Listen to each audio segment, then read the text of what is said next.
Hey sports fans, Coach Nick here, and welcome to BBallBreakdown. This was easily the best game of the year, and while I would have loved to have done a 30-minute breakdown, I had to choose a spot to begin.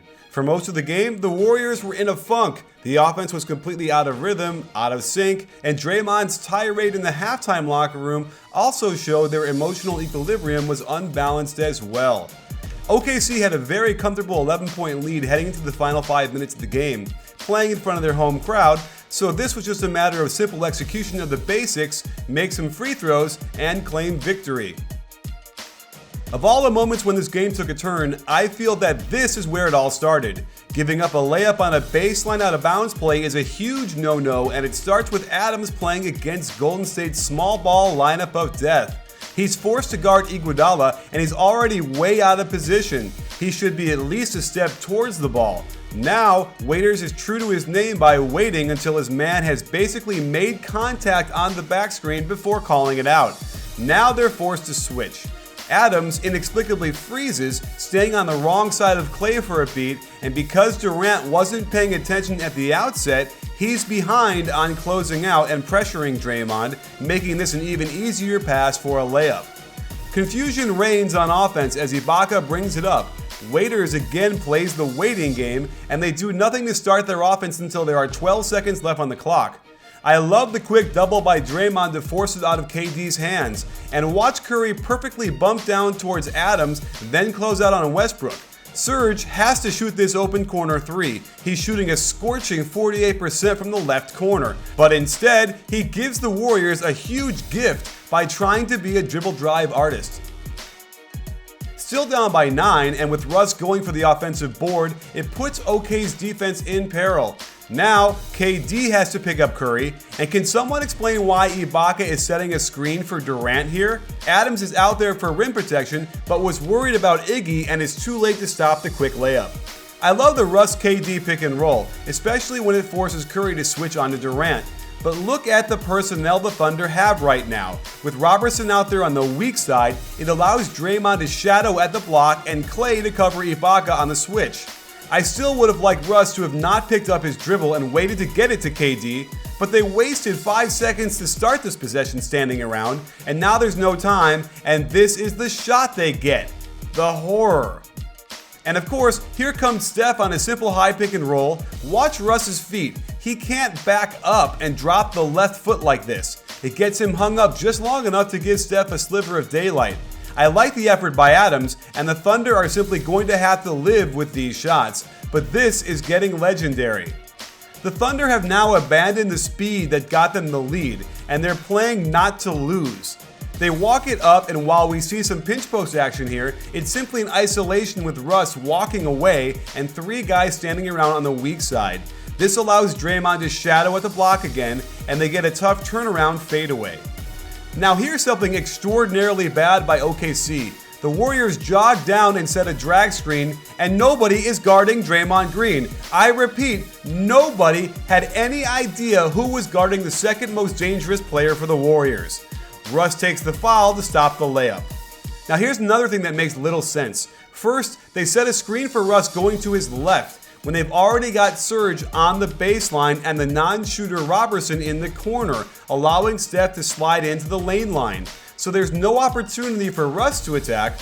Okay, fine. This is supposed to be just a switch then. But why screen with Klay Thompson's man? It's either him or Iguodala is their best defender out there, and there's not that much gained by this switch.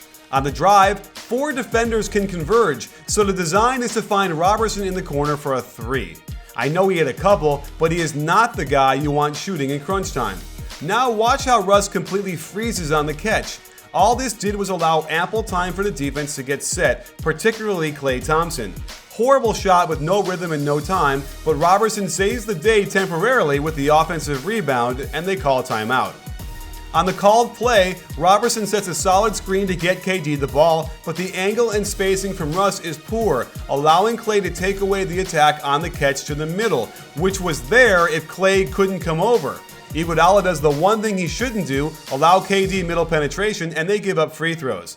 Down 5 with lots of time remaining. As I was watching this live, I'm thinking to myself, that's just a little bit too much room to give Steph. And you can see Klay's cut and almost fake of a screen distracts Russ just enough to allow Steph the pull. Now look at Steph's footwork on this, something that served to confuse the defense because of its unorthodoxy.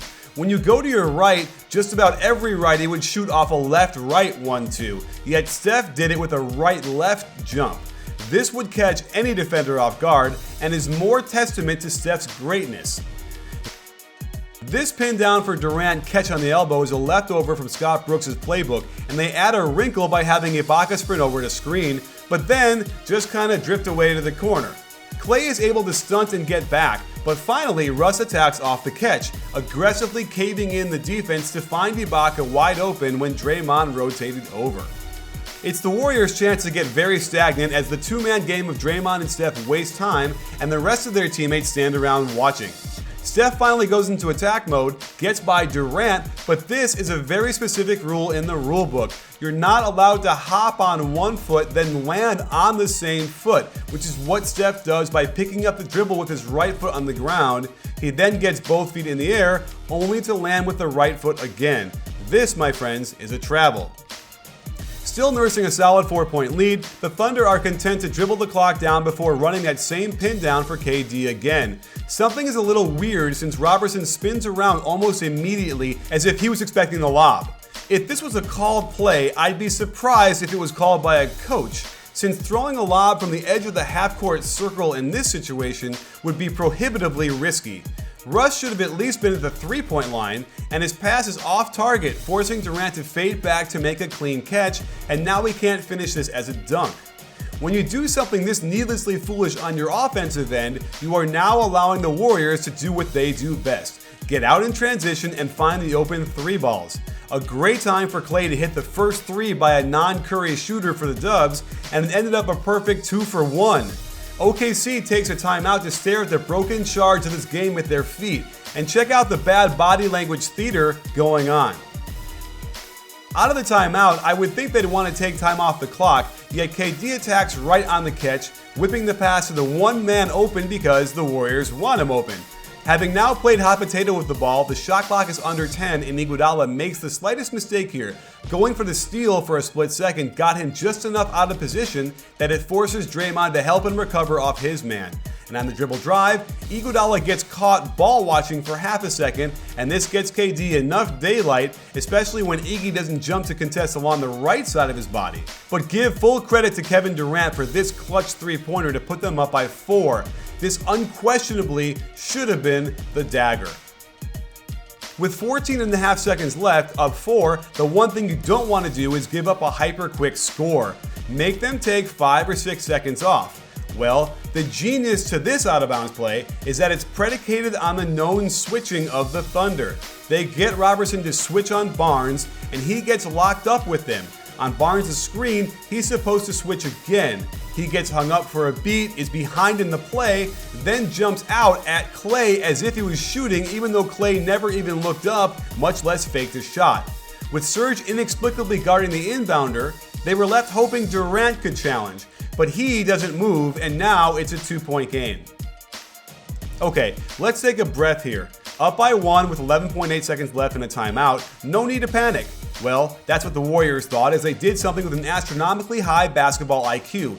They instantly broke into a press, but they knew they had enough time to double before having to take a foul. However, Russ rushes to get the ball in, and KD is instantly double-teamed and they're not trying to foul. You might ask where Waiters was going, besides running away from the pressure of the moment. Ibaka comes back to release the pressure, Iggy is in the vicinity, but for some reason KD doesn't throw it to him. And here's where the incredible display of athleticism and heart come into play. Klay sprints after that dying quail of a pass, deflects it, and watch the effort by Draymond to get this loose ball before it went out of bounds, having the presence of mind to find Klay as he's saving it. They find Iguodala, who is smart enough to know he's got to pump fake before shooting. KD can't stop his closeout. He never should have gotten this close to begin with, and he commits a clear foul on the shooter that allows Iguodala the 2 free throws that almost impossibly tie this game. In the overtime, it was the Warriors' turn to look disorganized on defense as Draymond drifted to the wrong side of the court when his man Adams screened to Russ's left. then compounded the issue by giving him the and one. The Thunder finally regained their speed and decisiveness. Watch KD split his feet on the catch, get right by the closeout, force a rotation, and find Ibaka for the cram shot. This time, the Warriors screened for Curry to get the switch, and I'd argue Russ didn't have to switch. He could have tried to stay with Curry, gotten a little physical with him. It's just too easy to switch there. Now Curry gets KD on skates and draws the foul, almost getting the and one. And this was also a crucial mistake to have KD switch, since that was his 6th foul and he was forced to sit and watch the rest of this from the bench. Now, if OKC's intent is to get a switch with this simple high screen and roll, it again does them little good. Draymond is now on him, and Klay can handle Ibaka, who's not a post threat. Again, putting Robertson on the weak side is the problem here. Curry can hang out near the lane line and gum up the works. Ibaka wanders into the lane too, giving Russ nowhere to go but up in the air, where Draymond expertly tips the pass, and there's the steal, and they're off doing what they do best. Now, remember what Oscar Robertson said about Steph and how they play defense on him? Well, this was what he was talking about.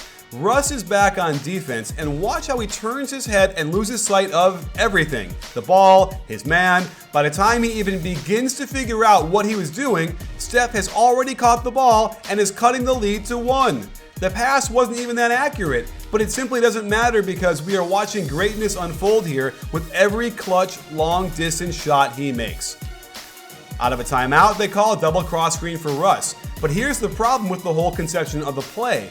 By having Robertson be the second screener, it allows Klay to ignore him and double easily. Russ helps nothing here by catching and just staring blankly. And then he almost loses the handle before letting Waiters try and do it all by himself by first pushing off, then bricking this terrible shot. Waiters was an almost impossible -18 in 31 minutes of an overtime game. And he actually shot okay in this game. The next worst player was a -8.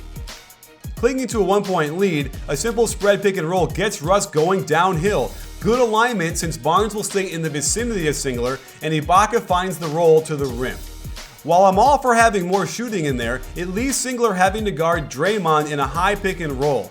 I'm not even sure the Warriors even planned to screen with Singler's man specifically here, but Russ again doesn't fight hard enough to avoid the switch. Again, this could very well be their philosophy to switch this, and I want to give as much credit as I can to Singler here because no one, short of blocking this, could play any better defense on this ridiculous shot.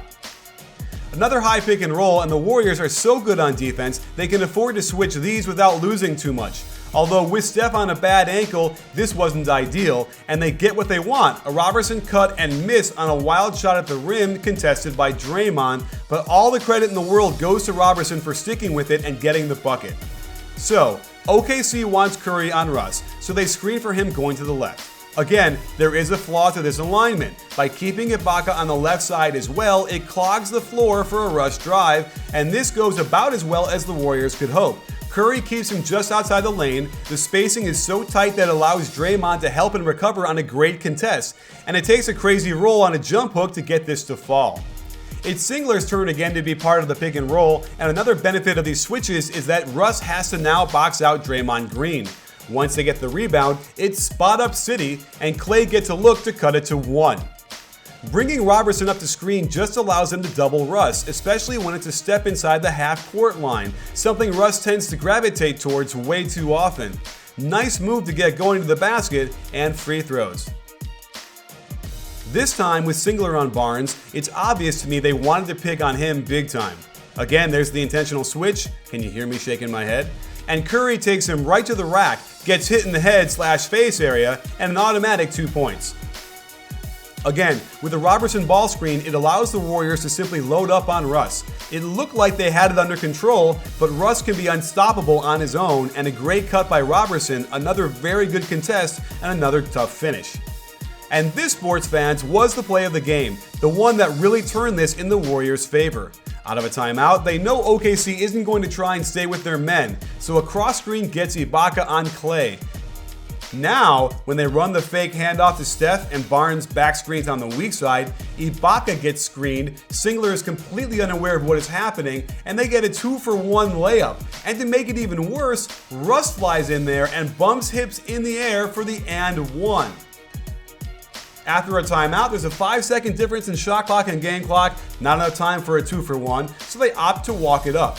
I like how this starts, as a little handoff into a double cross screen for Russ, who had an opening on the catch, but just stands there and waits for Clay to get back on him.